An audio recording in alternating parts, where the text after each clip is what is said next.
ॐ भूर्भुवः स्वः तत्सवितुर्वरेण्यं भर्गो देवस्य धीमहि धियो यो न प्रचोदयात्. Om Shanti Shanti Shanti. Namaskar, my dear friend. This is video number 17 on Bhagwan Sri Sathya Sai Baba's divine discourses for the sadhakas pursuing the sadhana for self-realization leading to liberation. This video starts with Divine Discourse number 28, topic The Mother Divine. Everyone should consider it his foremost duty today to revere the Mother as divine and serve her, regardless of country or circumstance. If a man cannot respect and serve the mother who has borne him for 9 months, brought him forth into the world, and reared him over the years, whom else is he likely to respect? Maternal love is akin to that of the Creator who projects and protects this infinite cosmos in countless ways. One individual may elect to worship the divine in the form of his favorite goddess. Another may worship God in a different form and derive bliss from such worship. Each one should note that the forms in which the divine is worshipped by others are as important to them as his own chosen deity is to him. If on the contrary, he criticizes or casts a slur on the deities worshipped by others, he is committing a grievous sin. However well he may be performing his own worship, likewise a man should show equal regard and reverence for mothers of others as he shows for his own mother. There are several notable examples in daily life of the divine quality which motherhood represents. The cow converts its own blood into nourishing milk for man to sustain his body. The cow is the first example of the divine as mother. The earth comes next. Like the divine, the earth bears man in its bosom and takes care of him in many ways. Hence, the earth also is the embodiment of the mother. Principles that constitute the role of motherhood. In the human body, the divine flows through all the limbs as rasa, the divine essence, and sustains them. This divine principle is called Rasa Savrupini, embodiment of divine sweetness. Another name for the same is Angirasa. These divine principles that permeate and sustain the physical body should also be worshipped as mother goddesses. Then there are the great sages, the Maharishis who investigated matters relating to good and evil, right and wrong, what elevates man or degrades him, and as a result of their labors and penances gave to mankind the great scriptures, indicating the spiritual and mundane path and how humanity can redeem its existence. These sages have also to be revered as divine mothers. The cow, the earth, the presiding deities for the body, the sages, and the gurus are all worthy of worship as the embodiments of the divine motherhood. Although these five appear in different forms and names, they have one thing in common with the mother. They play a protective and sustaining maternal role for mankind and hence should be revered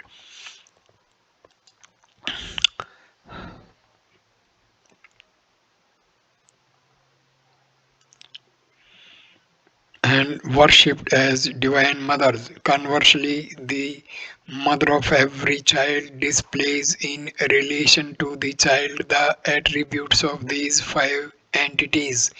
The mother nourishes the child, provides the necessary for its growth, teaches the child what it should know and what it should avoid, and leads it on the path of righteousness.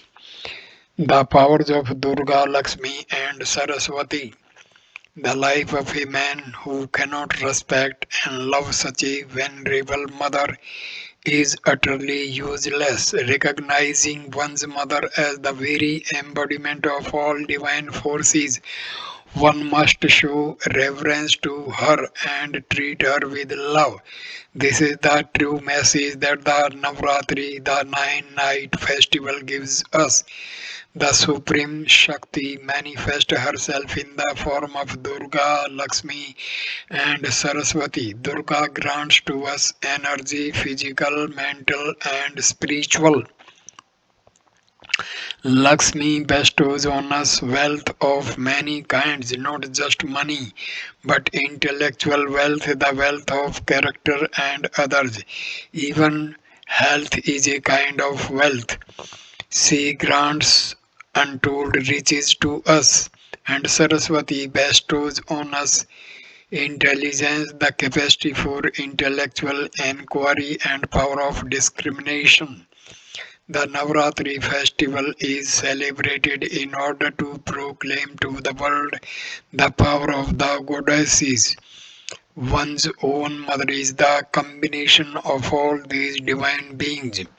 She provides us energy, wealth, and intelligence. She constantly desires our advancement in life. So she represents all the three goddesses that we worship during the Navratri festival. If the Pandavas were able to become so dear to Krishna and make their lives worthy by serving him, it was not on account of their own merit or austerities. It was Mother Kunti Devi's love for them that brought to them such a great fortune. Even when they had to live in a forest or in the house of wax, she always stayed with them and prayed for their welfare. The Pandavas also reciprocated her love, and that accounts for their final victory. Lakshmana likewise was able to dwell in the forest with his brother Rama, serving him ceaselessly only because of his mother Sumitra's blessings. She told her son that Ayodhya without Rama was like a forest, and that the forest in which Rama lived would be a veritable Ayodhya to him. It was on account of the hearty blessings of his mother that Lakshmana was able to while away 14 years in the forest even without food or sleep. Children require mother's loving grace. All our epics and sacred books emphasize the power of the mother's love, her blessings and grace. Consider the story of Gandhari and the Kauravas. When Krishna visited Gandhari to console her after the Kurukshetra war, she accused him of partiality towards the Pandavas. Though you are God, how could you be so partial? Why did you support the Pandavas in full measure and allow the destruction of all my sons? She asked him. Krishna replied to her that she herself was to blame for the death of her children. He reminded her that though she gave birth to 100 sons, she did not cast her loving glance on even one of them at any time. As she chose to remain blindfolded, she never looked at any of her sons with great care, attention, and affection. How could such sinners who could not even enjoy their mother's loving glance thrive and flourish? He asked her. There is no need to propitiate Durga, Lakshmi, and Saraswati for energy, material prosperity, and worldly knowledge. If we love and adore the Mother, we shall be showing our love and devotion to all goddesses. Mother comes first. One's mother is greater than heaven itself. Sri Rama himself declared that one's mother and motherland are greater than even heaven. The Navratri festival teaches this profound truth. One must remember that reverence to one's own mother is one's paramount duty. If one's mother is unhappy, all the expenditure one incurs and all the worship one offers in the name of Durga, Lakshmi, and Saraswati in the Navratri festival yield no fruit. Even in the ancient teachings about the persons who are to be revered as gods, mother, father, teacher, and guest, the first place is given to the mother when it says Matru Devo Bhava. Even in our casual talk, we say mother, father, teacher, and God. God is relegated to the last position, but the mother is given the first place. This reveals the attitude of Bharatiya culture towards women in general and the mother in particular. It is the mother that holds the child with her hand and teaches it how to walk. It is the mother that feeds the child and teaches it how to eat. It is again the mother that teaches the child how to utter meaningful sounds and speak. Thus, the mother is one's foremost teacher. Vemana observed that a son who does not care for his parents is no better than the worms that are born and die in an ant hill. We should deem our parents as Ishvara and Parvati and serve them wholeheartedly. If we cannot please them, how can we hope to please God? Consider the story of Lava and Kusha. Sita gave birth to them in the hermitage of sage Valmiki. They were taught various branches of knowledge by him. Sita also was teaching them many lessons and imparting to them many skills. What happened when Sri Rama himself came to fight with them? Lava and Kusha remembered their mother with great reverence and aimed an arrow at him. Rama fell into a swoon when the arrow struck him. Such is the power of one's mother's blessings. Discourse in the Purna Chandra Auditorium, 14th October 1988. Ascetic practices, years of constant recitation of the name, pilgrimages to holy places and shrines, study of the sacred books. These will not help the aspirant to spiritual victory as much as communion with the godly and the good. Bharat is a rare treasure house of spiritual jewels. It can confer all boons on the sincere. Discourse number 29. Topic towards human unity. Who gave man his digestive organs? Who is the author of birth and death? To know him is the height of wisdom. Forget not this truth, O man. The poet Bhartahari said, Salutations to the Lord of Time, who sets everything in motion. Time is all powerful. One should not waste even a single moment of this precious time. Everyone has to follow the dictates of time because time is not subject to anyone. God is the embodiment of time.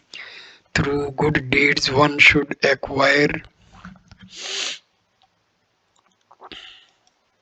grace, acquire the grace of God and redeem one's life.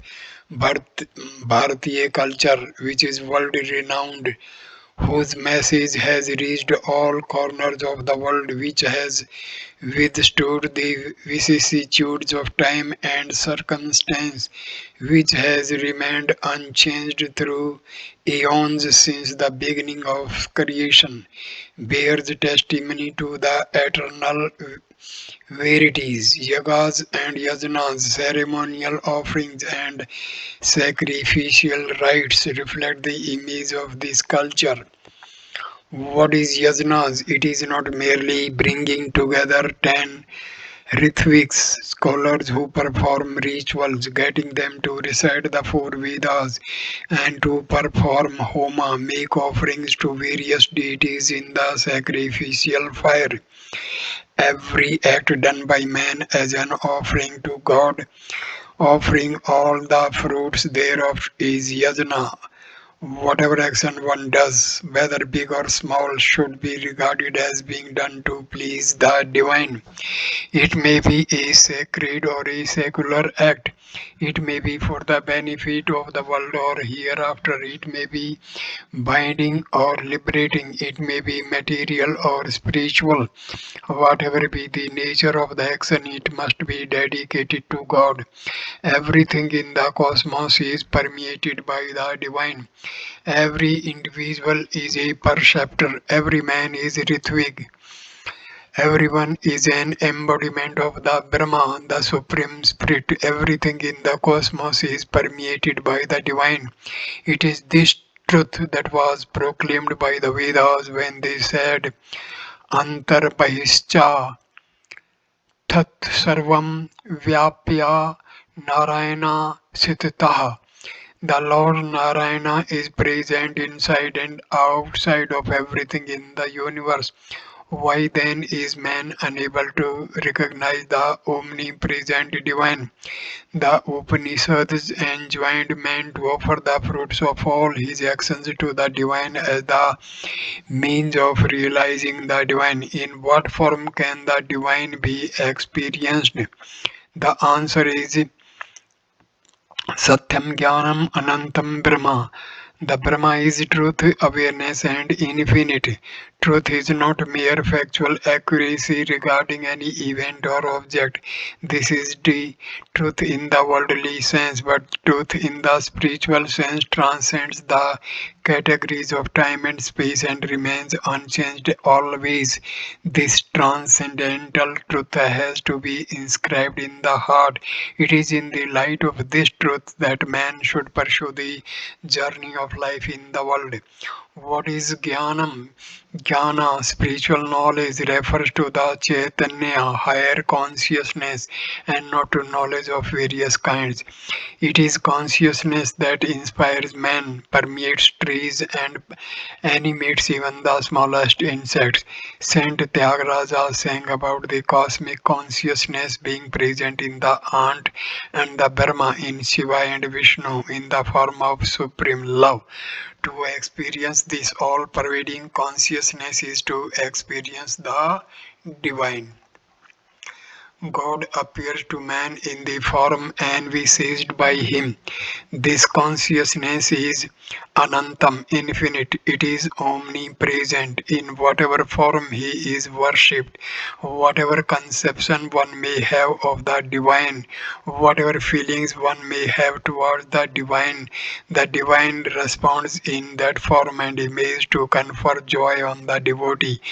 When a devotee prays, O Lord, be by my side and walk with me, behind me, and around me, the Lord keeps him company. The devotee can experience only the footfalls of the Lord. If the devotee cries, O Lord, can't you see my pitiable plight? Have you no eyes for my troubles?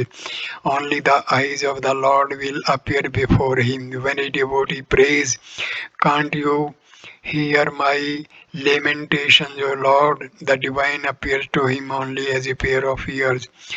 Your experience of God is determined by your feelings and methods of approach to Him. The Lord has His feet, head, and eyes and ears everywhere, and He appears to every person in the form envisaged by Him. The spiritual the spiritual aspirant is the embodiment of bliss. The fourth is Ananda bliss. Every person seeks bliss. The aspirant has been described as the embodiment of bliss. This bliss has been described in manifold terms: eternal bliss, supreme bliss, the bliss of yoga, oneness with the divine, Brahmananda, bliss of God, Atmananda, spiritual bliss. But all these forms of bliss are merged in one bliss alone, the bliss of heart, Hirdayananda. Whatever small act a man may do, he desires to derive joy from it. This joy is within him. In the statement Satyam Jnanam Anantam Brahma, Brahma as supreme truth, wisdom and infinity is the embodiment of bliss. Brahma means pervasiveness, being present everywhere. When there is no place where he is not, where is the need to search for him? When the doors of the heart are opened, the blissful form of the divine can be seen. This was precisely the experience of the Gopikas. The whole universe is the Lord's abode. Where then is the street or door for that mansion? Play on the life strings of your body, shed tears of devotion and offer your spirit. See heaven in that experience. That is the road and the door. When you offer life, all your energies and potencies to the divine, you experience ineffable bliss. Are we today seeking such bliss? Are we aware of it? No. The seat of all bliss is the heart, vibrations emanating from the heart. These vibrations proclaim the Lord's name. There is no need to engage in any sadhana, spiritual discipline, if the power of the Lord's name is understood.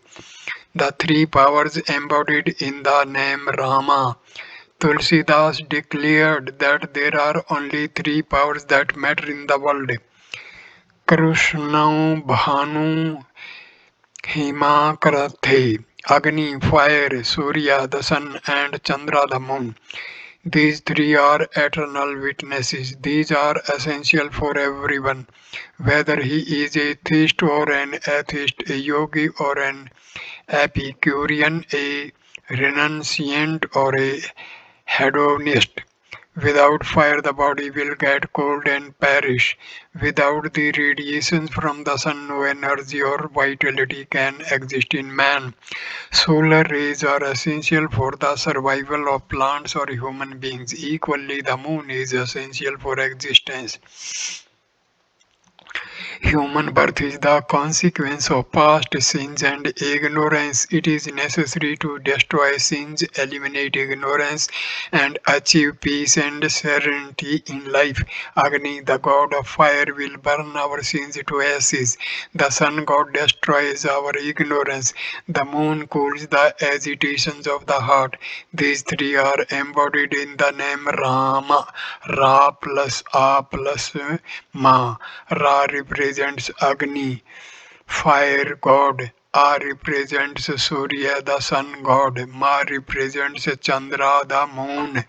The name Rama contains within it three deities: Agni, Surya, and Chandra. Moreover, the name Rama embodies also the Vedic pronouncement Tat Tvam Asi, that thou art. Ra is Tat and Ma is the Tvam. These, the essence of the Vedas and the Shastras, is contained in the divine name.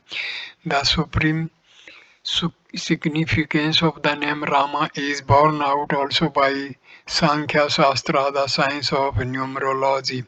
According to this science, the letters R plus A plus Ma makes up 7 according to their numerical equivalent. 7 is a sacred number, as is evident from the sacredness of Saptarishis, the 7 sages, the 7 colors of the rainbow, the 7 Savraj notes of Indian music, and the 7 days of the week.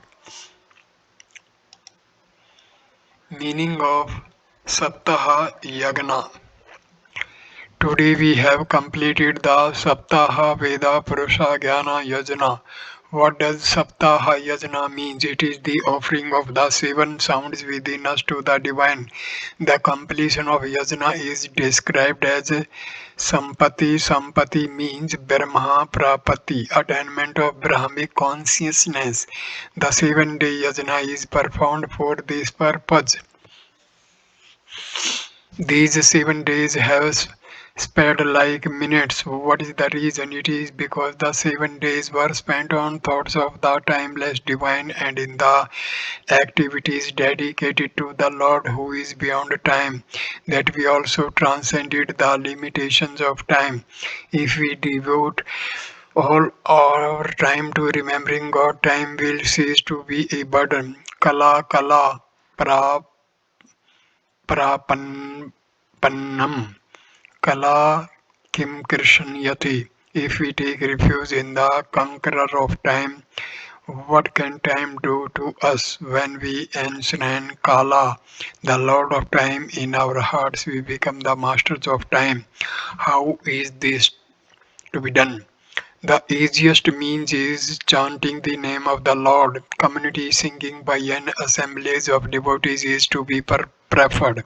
This is known as Sankirtan, singing together the glory of the Lord. There are four types of Sankirtan: Guna Sankirtan, Leela Sankirtan, Bhava Sankirtan, and Nama Sankirtan. Guna Sankirtan means singing the attributes of God and dwelling on His numerous auspicious qualities. In describes Sri Krishna's qualifies a devotee saying, can we comprehend you, O Krishna? You are subtler than the atom, grosser than the grossest, immanent in the 84 lakhs of species. You are their sustainer with your infinite form.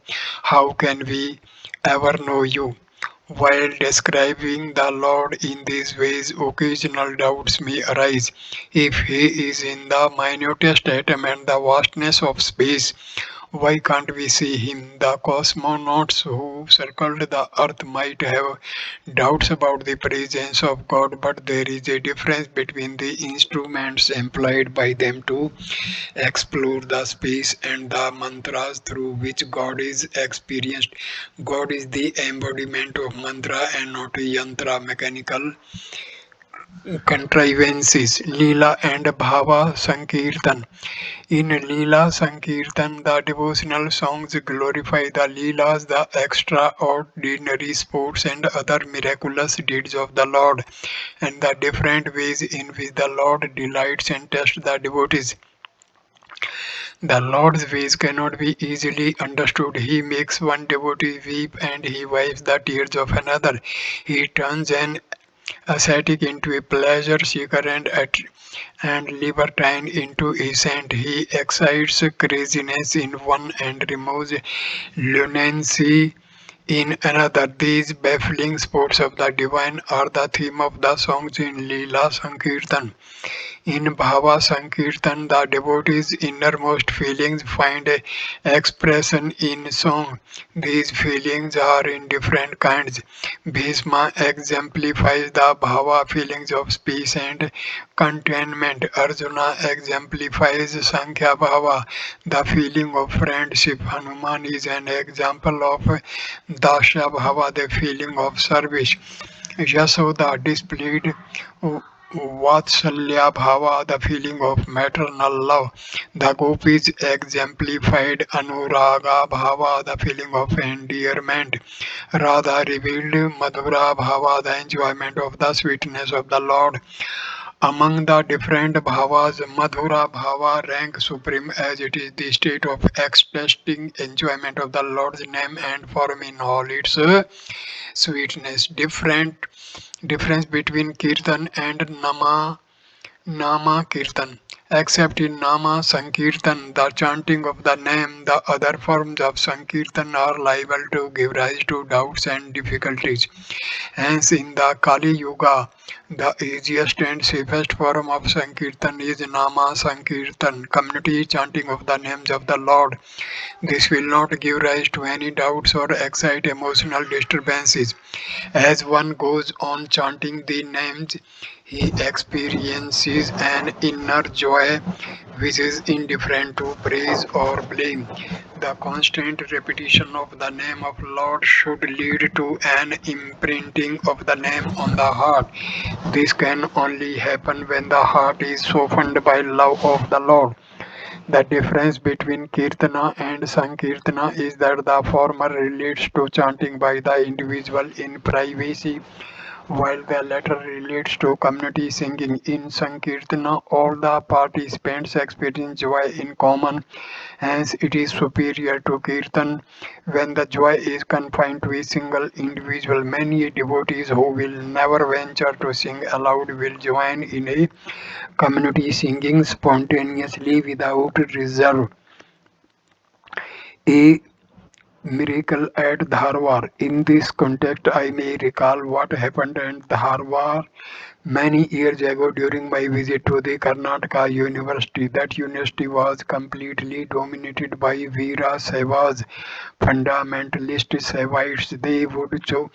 They would close their cars to any name except that of Shiva.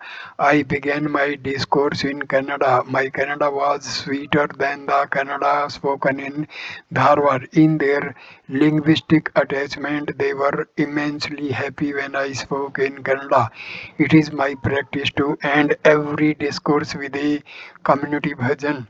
I looked at the gathering and reviewed the state of their mind. I knew the name of Vishnu was anathema to them, and if Narayana was uttered, they would close their ears, and if Krishna's name was mentioned, they would turn their heads away. In such a situation, I began singing the bhajan Govinda Krishna Jai, Gopala Krishna Jai. Instantly, everyone in the audience responded with Govinda Krishna Jai. There was amongst them a Veera Seva Guru. Even he joined the bhajan, uttering Govinda Krishna Jai, Gopala Krishna Jai. At the end of the meeting, the Vice Chancellor, Mr. Adke, came running towards me and said, "We used to have our own ideas of what Sai Baba's miracles mean. Sai Baba has made people who had never in their life recited the name of Krishna chant the name today. This is a great miracle." What is the inner meaning of this episode? It means that anyone, whatever his background, forgets himself in a Sankirtan and participate in it.